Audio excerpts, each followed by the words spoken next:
In this video, I'm going to show you how to switch models in Base44 step by step so you can choose the model that fits your task better inside the AI chat area on the homepage. If you're using Base44 and you want to adjust the model before sending your prompt, this is a quick process and I'll walk you through it clearly. If this video helps, make sure to hit the like button and subscribe for more simple software tutorials just like this. Let's get into it.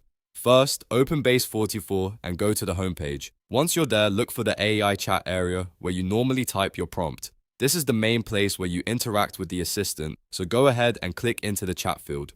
Now type in the prompt you want to use, or get ready to enter it after you choose the model. Before sending anything, look inside the chat field for the drop-down menu labeled Model. This is the control that lets you switch between available AI models. Click on that model drop-down and you'll see the list of options appear. From there, choose your preferred model. Keep in mind that in order to do this, you need to have a subscription enabled because model switching is tied to paid access. Once you've selected the model you want, you can continue with your prompt using that choice. That's really all there is to it.